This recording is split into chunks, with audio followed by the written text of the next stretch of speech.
Hello বন্ধুরা, কেমন আছেন? আশা করছি সবাই ভালো আছেন।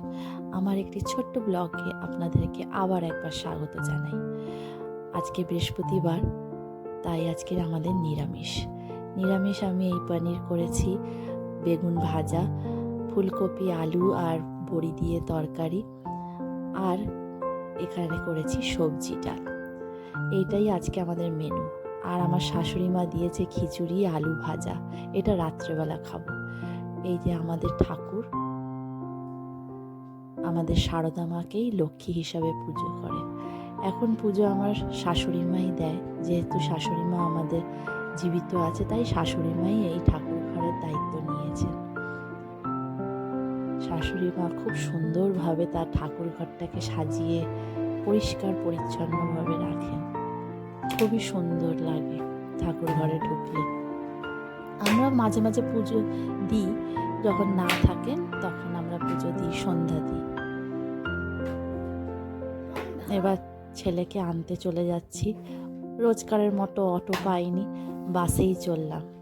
এই দেখুন বাটার মোড়ের এই ঘড়িটা দেখেছেন? এটি বহু পুরনো। এটি সবসময় ঢং ঢং করে বাজতো। যখনই ঘন্টা বাজতো এত জোরে আওয়াজ হতো, সে আমাদের বাড়ি অবধি চলে আসতো। কিন্তু বিভিন্ন লোকের অবজেকশনেতে সেইটা বন্ধ করে দেওয়া হয়েছে আওয়াজটাকে, তাই জন্য এখন আর বাজে না। ঘড়িটা এমনিই পড়ে আছে, হয়তো খারাপও হয়ে গেছে শুনেছি, আর ওটা চলে না। কিন্তু আমি প্রথমে যখন এখানে আসি বিয়ে করে, আমি তখন ভাবতাম যে কিসের আওয়াজ হচ্ছে, প্রতি ঘন্টাতে ওটা বেজে উঠত। তখন আমি বেশ আশ্চর্য হয়েছিলাম যে বা এরকম তো ঘড়ি এত জোর অবধি আওয়াজ আসছে, এত দূরে অবধি, তাহলে কত জোরেই না আওয়াজটা হচ্ছে। সেই বহু পুরনো ঘড়িটা আজ বন্ধ হয়ে পড়ে রয়েছে, সেটাকে আর কেউ সারায়ও না। এই পথ দিয়ে চলছি, আস্তে আস্তে করে এগোচ্ছি। ছেলেকে নিয়ে আসবো। সারা দিনটা তো একা একাই কাটে, ছেলে আসলে একটুখানি ভালো লাগে। ওকে নিয়ে খাওয়ানো দাওয়ানো, স্নান করানো, পড়তে বসানো, যতই দুষ্টুমি করুক না কেন, কিন্তু তাও ভালো লাগে। হাজব্যান্ডকে তো সারাদিন পাই না, ও তো অফিসে সেই সকালবেলা চলে যায় আর সেই রাতের বেলা ফেরে। সেই রকমভাবে কথাও হয় না, খুবই কম কথা, যেটুকুনি থাকে সেইটুকুনি। এই যে স্কুলে পৌঁছে গেছি, আজকে হচ্ছে বুক ফেয়ার হচ্ছে। বুক ফেয়ারে এই যে এখানে মাঠে কত বই, এত বই, সব স্টোরি বই আছে, তারপরে এমনি পড়ার বইও রয়েছে, প্লাস আবার বিভিন্ন কালারিংয়ের বুকস, তারপরে স্টিকারের বই, সব রকমের বই আছে। আমার ছেলে তো স্কুল থেকে বেরিয়েই বলল, মা আমি ডায়েরিতে লিখে নিয়েছি যে আমি কি কি নেব, তুমি আমাকে কিনে দেবে, কিন্তু আন্টিরা বলেছে স্যাটারডেতে আসবে, তোমরা কিনবে।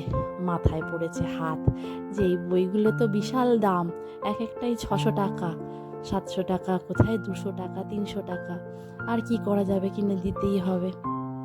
তো বাড়িতে চলে আসলাম, তখন তো বুঝে গেছে যে আজকে কিনবো না, তো স্যাটারডের জন্য তুলে রেখেছে যে বই কিনে দিতে হবে। আর কি করব, কিনে দিতে তো হবেই। আর এদিকে দেখুন ব্যাট পাঁপড় রাত্রেবেলা ভেজে নিয়েছি, সেই খিচুড়িটা রয়েছে, খিচুড়িটা দিয়ে ব্যাট পাঁপড় আর এদিকে বক ফুলের বড়া ভাজছি, এই দিয়ে আমরা খাবো রাত্রেবেলা। আমার ছেলে খিচুড়ি খায়নি, ও খেয়েছে ভাত। ও ভাতের পোকা, ওকে 4 বেলা ভাত দিলে ও 4 বেলাই ভাত খায়।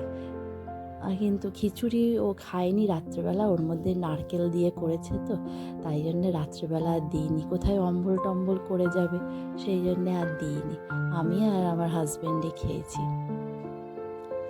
তো এই যে আমাদের খাবার দাবার, গরম গরম খিচুড়ি শীতকালে বেশ ভালোই লেগেছে, দারুণ লেগেছে। বেগুন ভাজা, আলু ভাজা, সাথে বক ফুল আর হচ্ছে ব্যাট পাঁপড়, ব্যাস দারুণ জমে গেছে একদম খাওয়াটা। আজকে আমরা খেয়ে নিই, আর আপনারা এই ভিডিওটা দেখুন, দেখে যদি ভালো লাগে তাহলে লাইক, শেয়ার অ্যান্ড সাবস্ক্রাইব করে